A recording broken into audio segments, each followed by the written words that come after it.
Hello दोस्तों, तो स्वागत है आपका मेरे यूट्यूब चैनल पर। जैसा कि आपने थंबनेल देख ही चुके हैं, तो आज हम भूगोल के परीक्षा पैटर्न या ब्लूप्रिंट के बारे में जानकारी लेने वाले हैं। अर्थात परीक्षा की दृष्टि से कौन कौन से क्वेश्चन महत्वपूर्ण हैं, उन क्वेश्चनों पर चर्चा करने वाले हैं। अर्थात कौन सा क्वेश्चन आपके एग्जाम में आने वाले हैं, उन क्वेश्चनों के बारे में हम चर्चा करने वाले हैं। तब तक आप मेरे चैनल को सब्सक्राइब और शेयर कर दें, ताकि मेरी आने वाली अगली वीडियो का नोटिफिकेशन आपको जल्दी से जल्दी मिल चुके और आप भी अपनी परीक्षा में अधिकतम नंबर लेकर एक अच्छी मेरिट के साथ अपना प्रदर्शन कर सकें। तो आप ज़्यादा से ज़्यादा इस वीडियो को शेयर कर दें। तो आज हम बात करने वाले हैं भूगोल विषय के ब्लूप्रिंट के बारे में। अर्थात कौन कौन से क्वेश्चन जो आपके लिए महत्वपूर्ण होने वाले हैं। तो पहले सर्वप्रथम आपका पेपर होगा, वो होगा 3.5 घंटे का।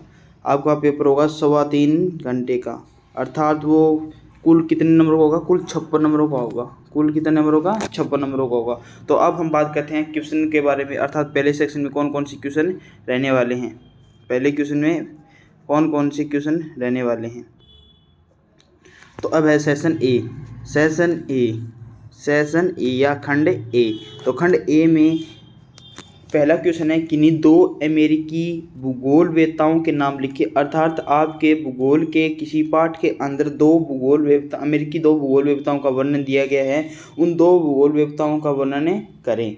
ये पहला क्वेश्चन। अब देखते हैं दूसरा question, what is cross? Cross क्या है? अर्थात आपके भूगोल के पाठ्यक्रम के अनुसार क्रॉस क्या है, तो वो क्रॉस के बारे में डिफाइन करना है। ये भी 1 नंबर का क्वेश्चन है।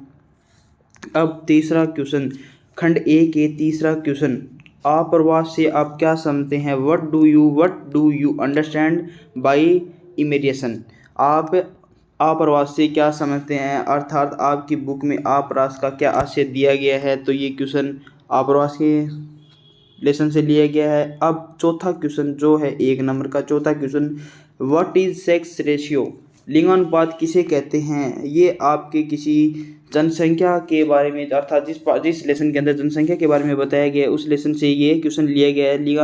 लिंगानुपात किसे कहते हैं। अब 5वां क्वेश्चन, वर्तनगर किसे कहते हैं? वर्तनगर किसे कहते हैं? वर्तनगर किसे कहते हैं? तो ये भी आपके लेसन के किसी लेसन में दिया हुआ है, वर्तनगर किसे कहते हैं। छठा क्वेश्चन है, बस्ती किसे कहते हैं? बस्ती किसे कहते हैं? अर्थात बस्ती किसे कहते हैं। इसी के सारे अब 7वां क्वेश्चन है, पशु आधारित उद्योग किसे कहते हैं? अर्थात वे उद्योग पशु आधारित, अर्थात पशुओं के आधार पर चलने वाले उद्योग किसे कहते हैं।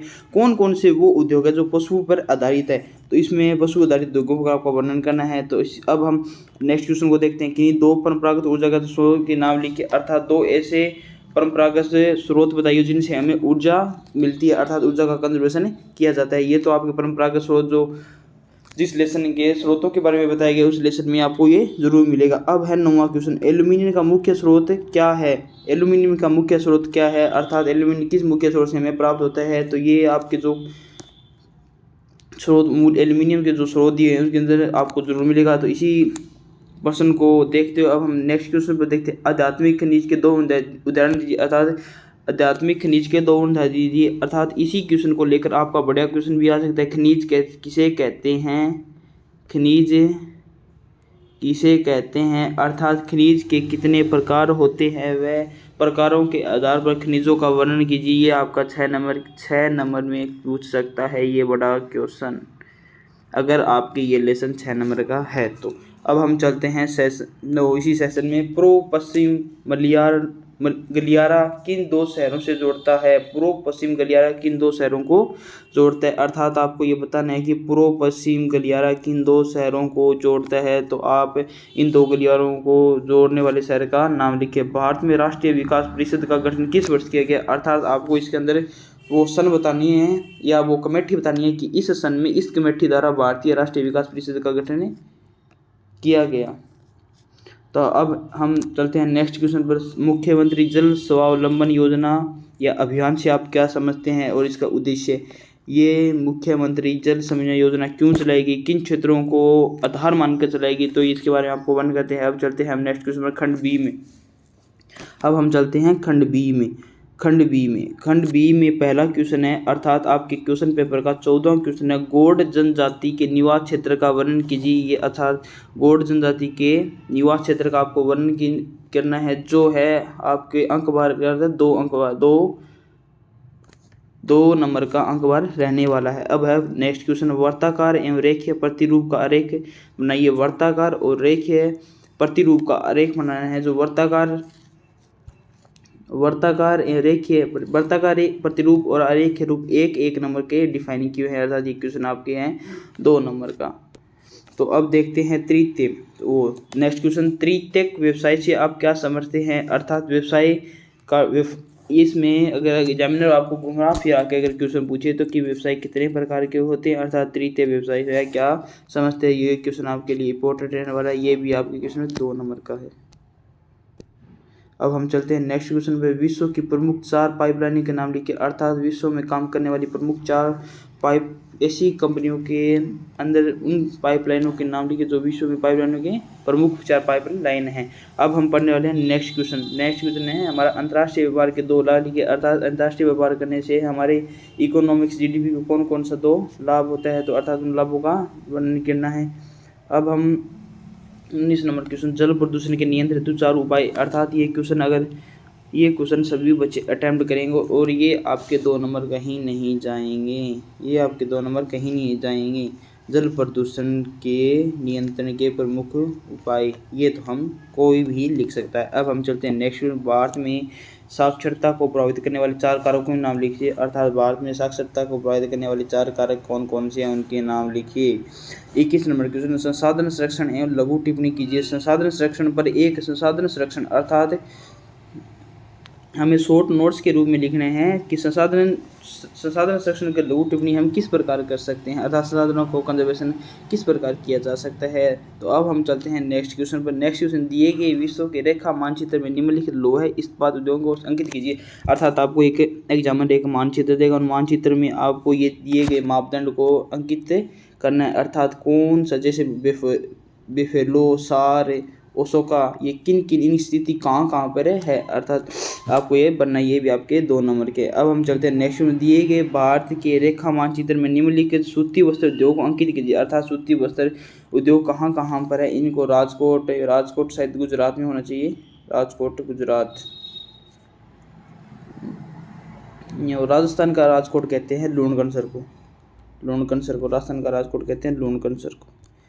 तो ये भी आपको मैप में अंकित करने। अब दिए गए नेक्स्ट क्वेश्चन, दिए गए राजस्थान के रेखा चित्र में निम्न जिलों को अंकित कीजिए। बीकानेर, करौली, बांसवाड़ा, नागौर को आपको अंकित करना है। ये नॉर्मल है क्योंकि आप वहाँ से बिलोंग राजस्थान से ही करते हैं, ये आप नॉर्मली भर दोगे। तो अब हम चलते हैं नेक्स्ट सेक्शन पर, सेक्शन नंबर सी, जिसके अंदर आपको बड़े क्वेश्चन पूछे जाएंगे। बड़ा क्वेश्चन है, पशुचारण की समालोचना कीजिए। अर्थात पशु चारण की आपको समालोचना करनी है। जो इनका अंक बार रहने वाला है वो 3 नंबर अंक बार रहने वाला है। अब हम चलते हैं नेक्स्ट क्वेश्चन, भारत में जनसंख्या वृद्धि को नियंत्रित करने के 3 उपाय लिखिए। अर्थात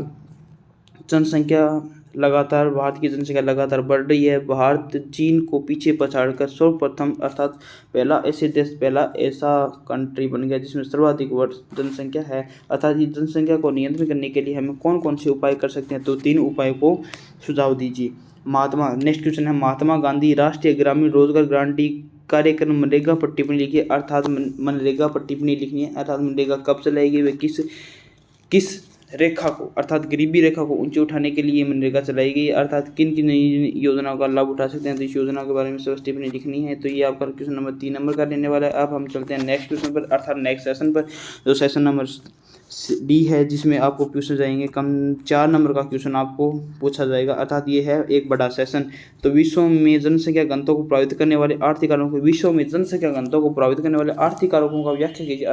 अर्थात विश्व में हमें जनसंख्या घनत्व को प्रभावित करने वाले आर्थिक कारकों का क्या करना है, वर्णन करना है। अब हम इसके अथवा में दिया हुआ है जैविक एवं रासायनिक कृषि में अंतर। अर्थात जैविक कृषि कौन सी है और रासायनिक कृषि कौन सी है, ये भी बहुत आसान सा मेथड है। जैविक और रासायनिक कृषि में आपको क्या करना है, अंतर बताना है। और इसी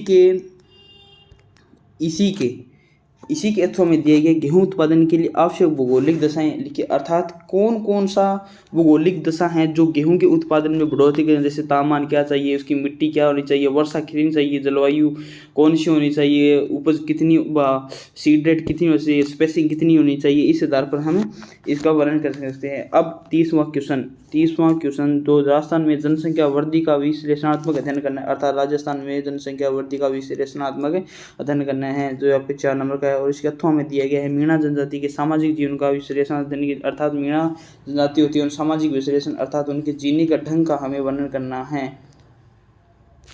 तो आपको ये वीडियो इंटरेस्टिंग लगी होगी और मैं वादा करता हूँ कि आपको इस वीडियो में से आपके बोर्ड की परीक्षा में आपको लगभग 40+ नंबर का आपको काम मिलेगा। तो आप ये वीडियो ज़्यादा से ज़्यादा अपने दोस्तों को शेयर कर दें और हमारे चैनल से जुड़ जाएं, ताकि आने वाली नेक्स्ट पेपर की वीडियो आपको जल्दी से मिल सके। तभी तक धन्यवाद और आपका पेपर मंगलम हो, शुभ हो, अच्छा हो और आपकी अच्छी भी रैंक आए। जय हिंद, जय भारत।